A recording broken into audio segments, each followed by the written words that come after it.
On a clear September morning in 1976, a Soviet interceptor pilot pushed his throttles forward and did something unthinkable in the rigid world of the USSR. Instead of turning back to his base over Siberia, he dove low, disappeared from Soviet radar, and aimed his fighter straight at Japan and straight into the hands of American intelligence.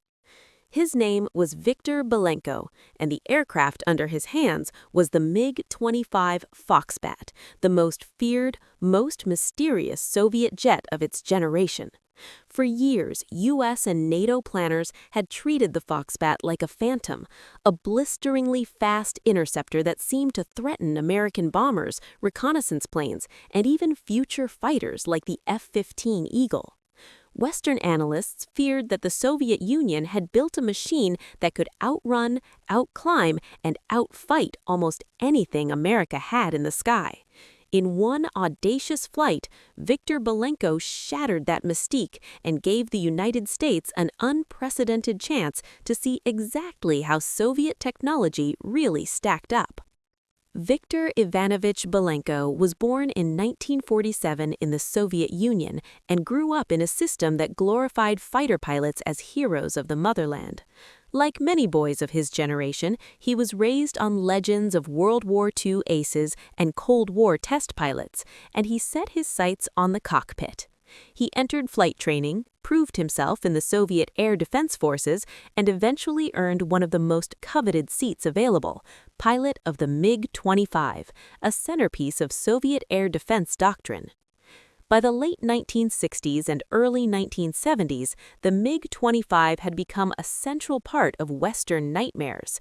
NATO pilots knew it by its codename, Foxbat. American radar tracks and satellite photos showed a huge twin-engined interceptor capable of Mach 2.8 and higher, flying at extreme altitudes above 70,000 feet.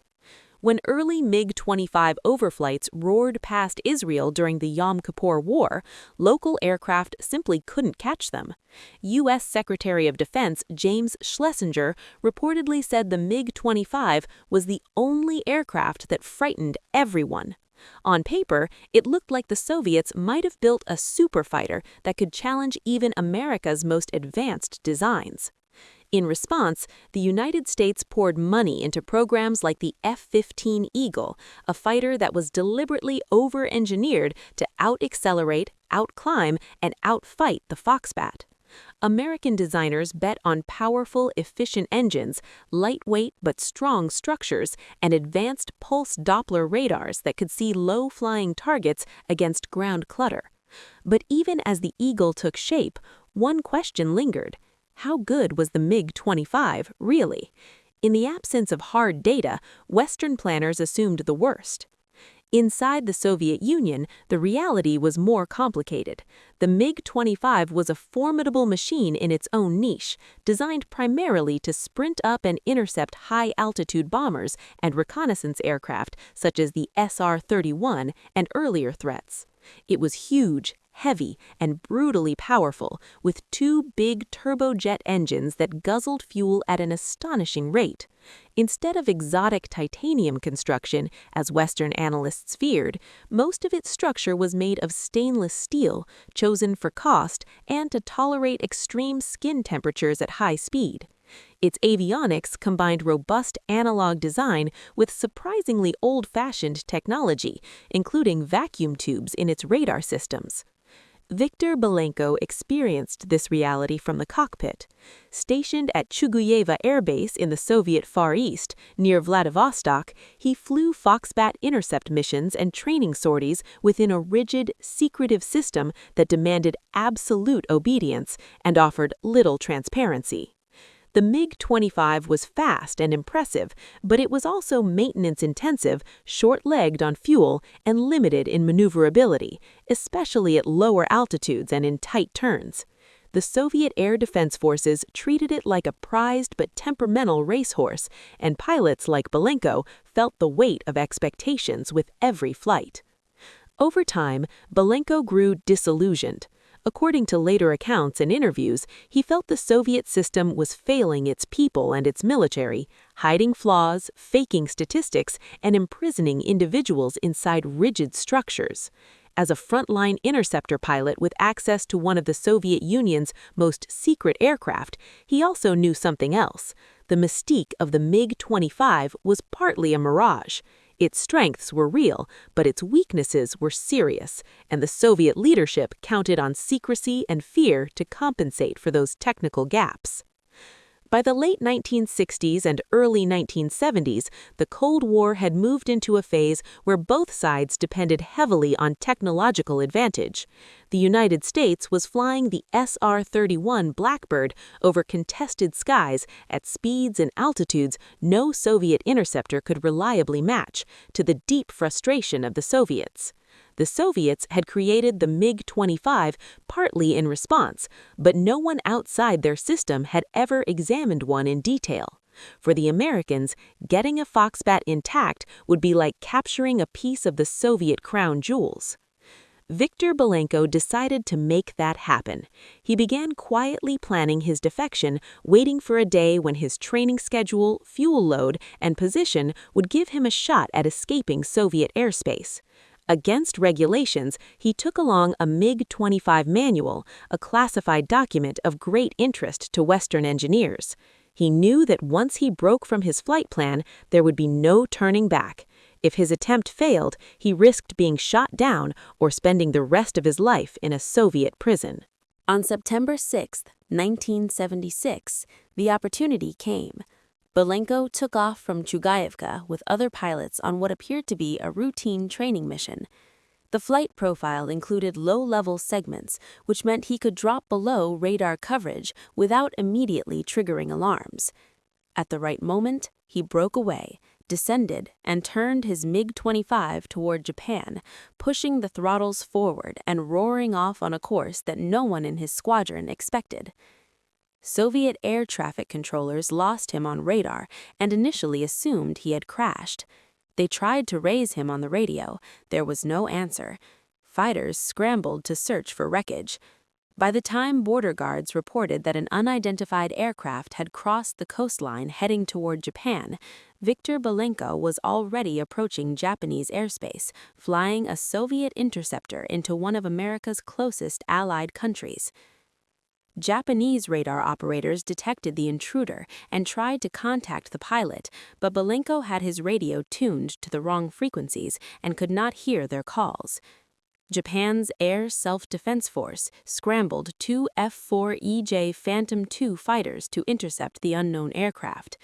By the time they were fully in position, Belenko had already headed toward Hakodate, a regional airport on the island of Hokkaido. His fuel situation was desperate. Reports indicate he had less than a minute of fuel left as he prepared to land. The approach into Hakodate was chaotic. Belenko came in too high and too fast, unfamiliar with the layout and under intense stress. In his descent, he nearly collided with a civilian airliner in the pattern. As he forced the big Foxbat down toward the runway, he overshot the proper touchdown point, plowed through two antennas, and overran the end of the runway, coming to a stop on a safety area beyond the pavement. The gear was damaged. The aircraft was no longer airworthy, but Belenko had done it. He had landed a Soviet MiG-25 in Japan and defected to the West. For the Japanese on the ground, the sight was surreal. A massive, unfamiliar jet with Soviet stars on its wings sat at a provincial airport, guarded uneasily by local police and self-defense force personnel. Belenko quickly made his intentions clear. He requested political asylum in the United States. His arrival triggered an immediate diplomatic storm, with the Soviet Union demanding the return of its pilot and its highly secret interceptor. For the American intelligence, it was a moment of astonishment and opportunity. Within days, U.S. specialists flew to Japan to examine the MiG-25 up close. Working with Japan's self-defense forces under a carefully negotiated arrangement, they dismantled the Foxbat piece by piece, taking measurements, photographs, and notes on everything from its airframe construction to its radar and missile systems. The work took place under intense secrecy and tight schedules because Japan had pledged to return the aircraft to the Soviets after a limited period. What the Americans and Japanese found inside the MiG-25 stunned them, not because it was beyond their imagination, but because it was so different from their expectations. For years, Western analysts had assumed the Foxbat was a supremely agile, high-tech fighter built with advanced materials and cutting-edge electronics. The reality was more nuanced. First, the structure.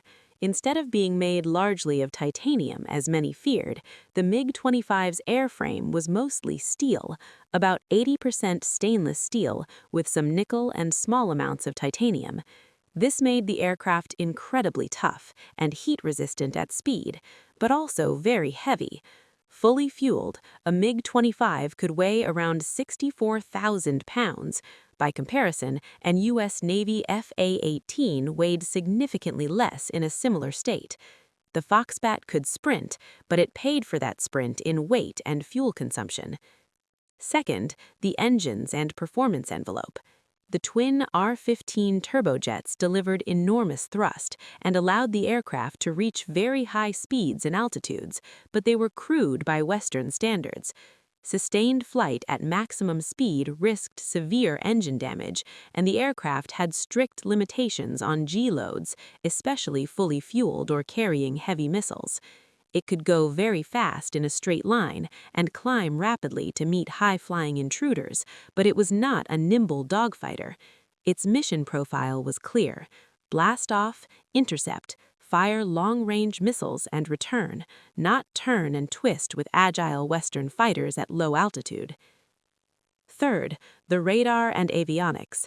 The MiG-25's radar was powerful and designed to burn through jamming using high power and simple but robust electronics.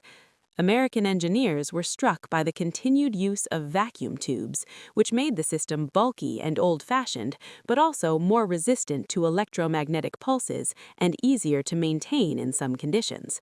However, the radar lacked sophisticated look-down, shoot-down capabilities.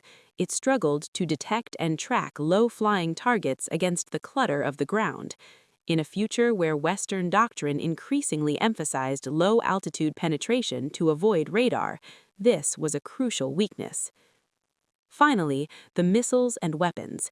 The MiG-25 typically carried 4 massive R-40 Acrid missiles built for long-range engagements against large, high-altitude targets like bombers and reconnaissance aircraft. They were formidable in that narrow mission set, but not optimized for flexible, close-range air combat against agile fighters.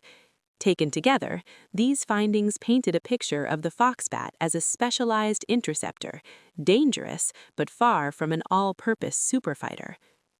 For the United States, the implications were enormous. Years of worst-case assumptions about the MiG-25 suddenly looked exaggerated.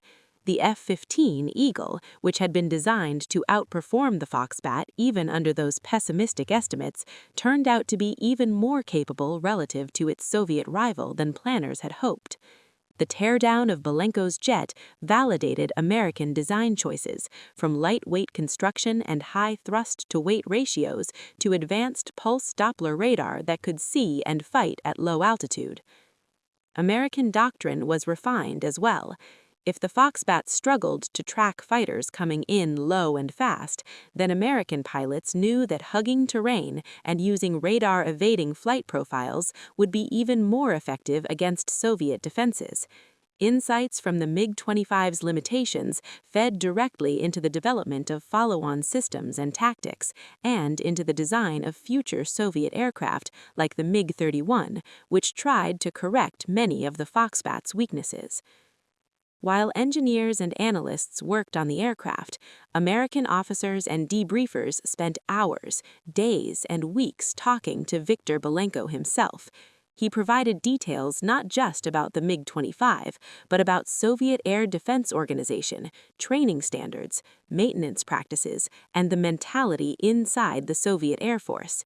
He described how the SR-21 Blackbird had frustrated Soviet attempts to intercept it, with MiG-25s and missiles unable to bring it down despite aggressive attempts. He talked about shortages, quality control problems, and the internal pressures that affected readiness. In the world of intelligence, these human insights were as valuable as the metal and wires of the Foxbat. The Soviet reaction was one of shock and fury. In Moscow, political and military leaders realized that their most secret interceptor and cornerstone of their air defense image had been delivered intact to their main adversary. The shock within the Ministry of Defense and other agencies, as one account put it, defied description. Not only did the West now know the MiG-25's true capabilities and limitations, but Belenko's public statements revealed that Western intelligence had already had data on newer Foxbat variants, such as two-seater models. The USSR demanded the immediate return of both pilot and aircraft. Japan refused to repatriate Belenko and allowed him to seek asylum in the United States, but it did agree to return the MiG-25 after a period of examination. Under a carefully choreographed process, Japanese and American teams dismantled the aircraft, documented it exhaustively, and then sent it by ship back to the Soviet Union in crates. When Soviet technicians reassembled the jet, they reported missing parts and even sent a demand for compensation, reportedly tens of thousands or even millions of dollars for the damage done by the inspection. Whether those bills were ever paid remains unclear. Belenko, for his part, was flown to the United States. He was granted political asylum and later U.S. citizenship, starting a new life far from the airfields of the Soviet Far East. He wrote a memoir detailing his experiences, became a symbol of Cold War defection, and worked with American institutions to share his knowledge of Soviet systems. He lived quietly for decades and passed away in 2023 at the age of 76, remembered as the man who had delivered a Foxbat to the West.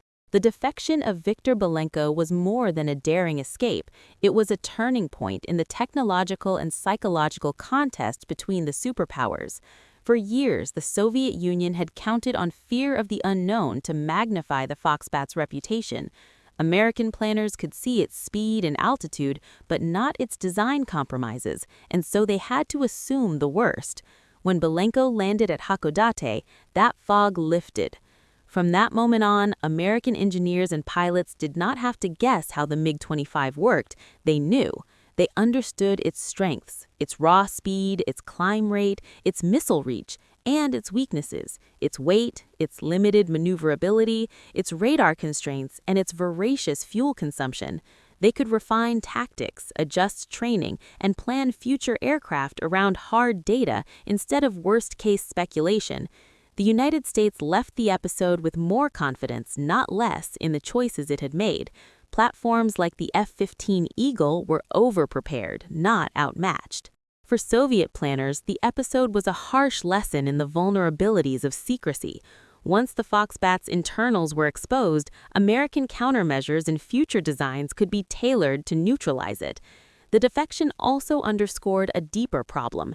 Even their most trusted pilots could become disillusioned enough to flee, carrying state secrets with them. In a system that prized control, Belenko's flight was an embarrassing reminder that human beings were the ultimate weak link. For American audiences, Viktor Belenko's story captures the drama of the Cold War at its most intense, a single pilot in a Soviet interceptor diving below radar and racing for the coast, Japanese radars lighting up as an unknown aircraft breaches their airspace, American engineers disassembling a long-feared jet in secret hangars, and a Soviet leadership stunned to see the veil ripped away from one of its proudest technological achievements. It is also a story about the confidence of American technology and intelligence. By the time the MiG-25 arrived in Japan, the United States had already built systems, from the SR-71 to the F-15 and advanced radar networks, that were equal to or beyond what the Foxbat could threaten. Belenko's defection confirmed that the path American designers had chosen was the right one, and that the Soviets, for all their bravado, were often relying on brute force and secrecy rather than truly superior engineering. In the end, one man's flight from Chuguyevka to Hakodate collapsed a decade of rumors into a hangar full of facts. The MiG-25 was fast, frightening, and formidable in its niche, but it was not the invincible monster many had feared. The United States walked away from the incident with fewer ghosts, better plans, and a reinforced belief in its own technological edge. The Soviet Union, by contrast, was forced to confront how much that edge mattered and how quickly a single aircraft flown by a determined pilot could shift the balance of knowledge in a war where information was the most powerful weapon of all.